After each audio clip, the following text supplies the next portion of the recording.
Hi everyone, welcome to episode 7 of my Knitting for the 1900s series. We've now reached the 30s and I'm very excited for this one. I found something different for this episode and I've only done upper body garments, you might call them. So I've done sweaters, cardigans, stuff like that. But I was scrolling through Ravelry and it's great because you have a function there to search by date published. So I searched for anything published between 1930 and 1939. And that's when I first of all came across some amazing pattern titles. I had so much fun just going through all the pattern titles I saw. I want to share some of my favorites with you. So let's go. You can't have too many jumpers. I agree. Want another jumper? Sure. Smart, of course. Another exclusive design that's very effective. Definitely. With more than a hint of spring in its design. Not just a hint, more than a hint. See what you can do with this charming jumper. I'm intrigued. Frilly neck to melt the heart. Adorable. So yeah, I had a lot of fun just looking at all the names. And after searching for a while, I found something that I wanted to make, which is, drumroll, a swimsuit. I've been intrigued by knitted swimsuits for a while, and I know there are a lot of vintage patterns for knitted swimsuits. So when I came across this one, I thought, let's give it a go. Now, I will already say that I will not be wearing this as a swimsuit probably. I'm more planning on wearing this as a, maybe like a body with a skirt over it, or just on really hot days, just around the house. But I really like the design and I was just curious on how this would work. This pattern is called, also a great name, Just See What We Have Secured For You. Or at least that's the title of the article. Because this pattern was first published in the Australian Women's Weekly in, let me check, on Saturday, the 31st of August 1935. I just really like how it looks. Now I was going through the article and just parts of the introductions made me crack up. Let me read it to you. Knitting directions for this, the very latest in important swimming suits, ... created especially for smart Australians. I'm not an Australian, but I don't care. Golden sun-drenched beaches, skies of blue, and the tumbling surf will soon be a-calling you. And for all those who relish invigorating swimming freedom, who demand the smartest for those hours of luxurious lazing on the beach, here's the perfect garment. And then when it describes the design, well, first of all it says that it's made in Vajella 4-ply wool. But then later when you look at the materials, it says that you need 8 ounces of 3-ply Vajella wool. So, which is it? Probably 3-ply. It's made in royal blue with fascinating shoulder straps of white wool, crochet double and slotted through scarlet rings. But more unusual still is the design. Half ripped, half plain. What is more, in spite of its smartness, it happily conforms to every stringent beach regulation. I just love the description. Yeah, it is like they say, it's half ripped and half plain. The reference picture is blue. Now I have already more than enough blue items in my wardrobe. I'm pretty sure 80% of my wardrobe is blue, so I decided to go for something else, which is how I ended up with this yarn that I have now, which is the Hobby Rainbow yarn. It is 100% Turkish cotton, and for the main body of the swimsuit I'm using color 70, and for the straps I'm going with this color number 5. And I really like how they look together. So this is what I'm going for. And yes, I'm using cotton. I'm not using wool. Mainly because I'm not actually planning on using this as a bathing suit, like I said earlier. And I feel like it would be just really nice in cotton. So that's how I picked this yarn. And I've already started. I've already cast on and I'm working on the first row now. And the way it's constructed is that you start with the knickers. So you make 2 of the same, so the front and the back. Then you start working on the skirt, and at some point you join the 2 and then you work on the top of this swimsuit. So that's what I'm working on now. I'm working on the knickers. I have done prep work because this is, again, like previous video, this is one size only. So I had to size everything up and I should be ready to go. I have everything planned out, written out, so yeah. And the knickers are just shaped by casting on stitches at the beginning of every row for a while. Then I think I have to work 3 inches just stockinette stitch and then decrease some on the sides to create kind of the shape of the hip. So I'm going to do this real quick. Shouldn't take too long, and then I need to start working on the skirt, which is the very exciting part. I feel like I wanted to say something else.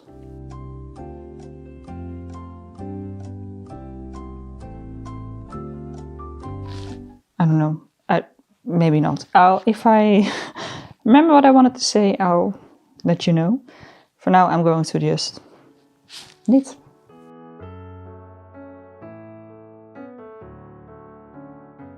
It's been, I think, 2 weeks now, and I just finished the knickers part. And I've put both on spare needles, and I just actually, because I wanted to see what it looked like if it would be sewn together, I clipped them together using my fabric clips, just to see kind of the general shape. And the shape seems right, I guess.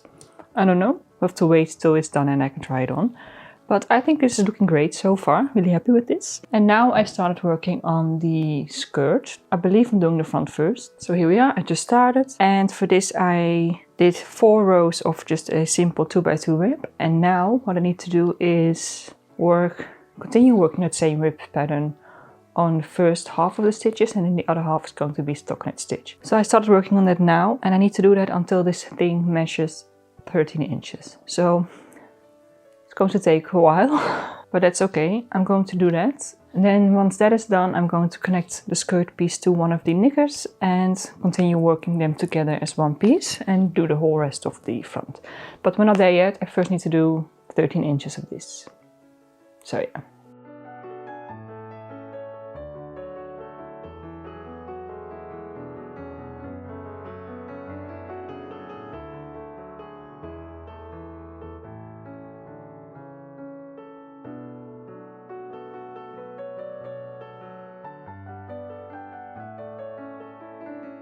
I've reached the 13 inches. This took a while. I was starting to get a little bit bored of doing the same thing for 13 inches. So it's good that it's now time to move on to the next step, which is to combine the skirt and the knickers, or at least one part of each. So I have the knickers here. So I'm going to get one of these two and my skirt, and I'm just gonna lay them over each other. And then I will be knitting 1 stitch from the skirt and 1 stitch from the knickers together in pattern. So it's going to be half 2x2 rib and then half stockinette stitch, and that will combine the two.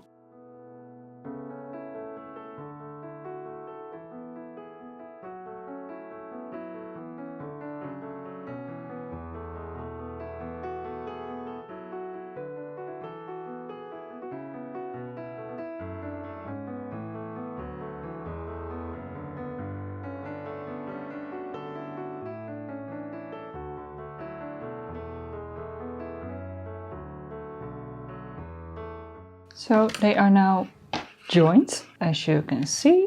And now I'm just going to continue working this as one piece. And now I first need to do a decrease on both sides every right side row. A total of 9 times, I believe, to shape for the waist. Then work, I believe, 3 inches, and then I need to go and increase again. But first I need to decrease and shape it a little bit. But yeah, I'm just gonna keep working on this and we'll see what it's going to look like. I finished doing the decreases, then I did the 3 inches and then some increases. So it's shaped here now nicely. Now I need to do 50 plain rows, or just in the established pattern. So rib here, stockinette here. And then once that is done, we are going to shape the top. But first I need to spend probably a couple of days on those 50 rows.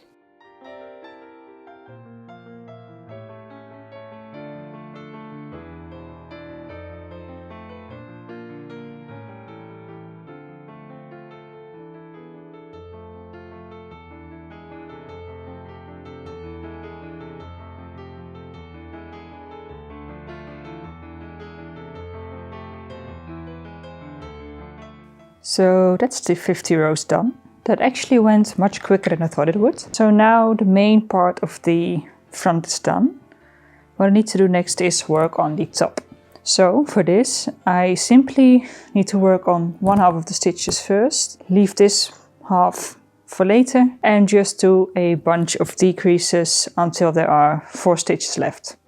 And then do the same for the other side. So pretty basic, should be fine. So let's see.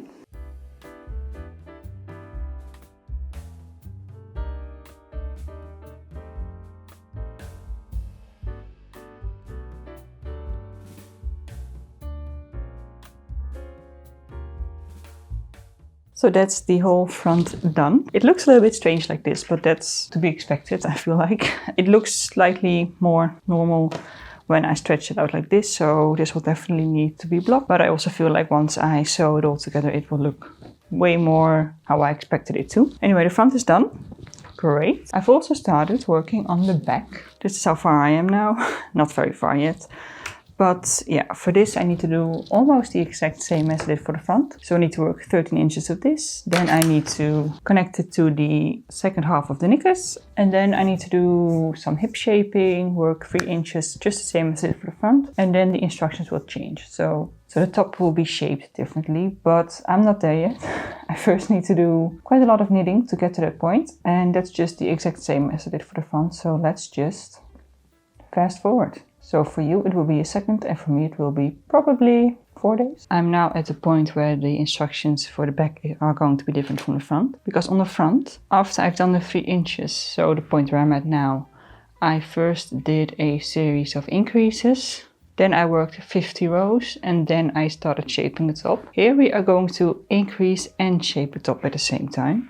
So I need to work on the first half of the stitches only. And I'm going to simultaneously increase on the outside and decrease on the inside, and then work a series of only decreases on the inside, and then later I need to work decreases on both sides. So we're going to shape it like this to the top, and then there's going to be a buttonhole as well to later thread the straps through. So I'm going to do that for this side, do the same for this side.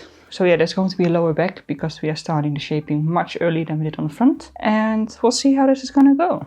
I'm excited.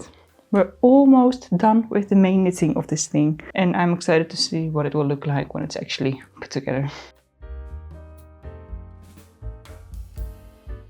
Okay, so what I explained earlier was wrong.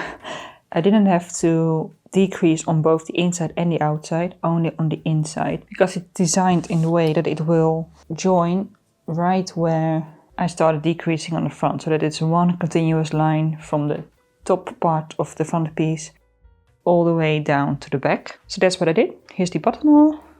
Cute. And you can see that it joins together really nicely. One issue I have, however, is that I still need to do this side, but this is all the yarn I have left. So that's not going to work. I just ordered one more skein. So while I wait for that, I'm going to use that time wisely to work on the straps. And for the straps I have this shade. For this I need to make 3 strands of a crochet chain. And then we're going to braid it, and then I can use that as a strap. So I've got my yarn, I've got my crochet hook, and I'm going to do the really only crocheting I know how to do, which is just the basic chain stitch. And hopefully by that time the yarn will have arrived and I can actually finish the thing. Because then all we need to do is sew it together and we're almost done. So let's crochet.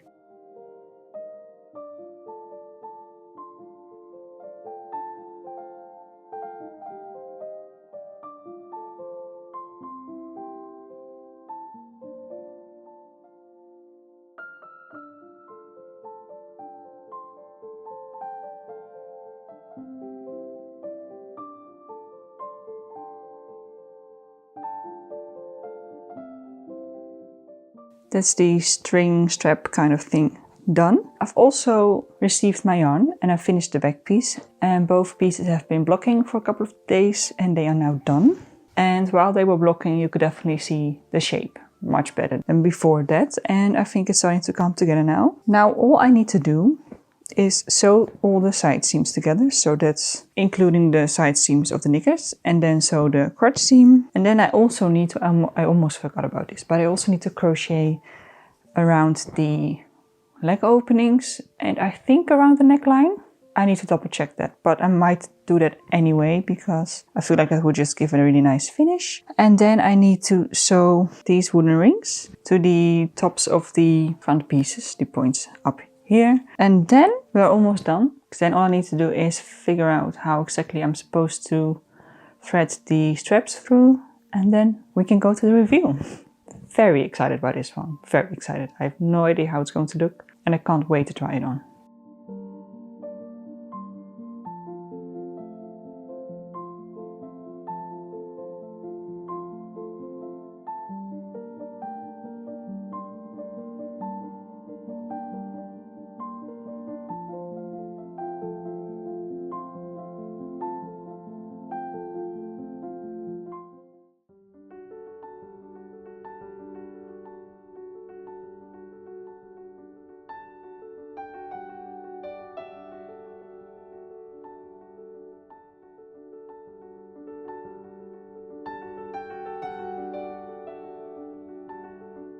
So here it is, the finished 30's bathing suit.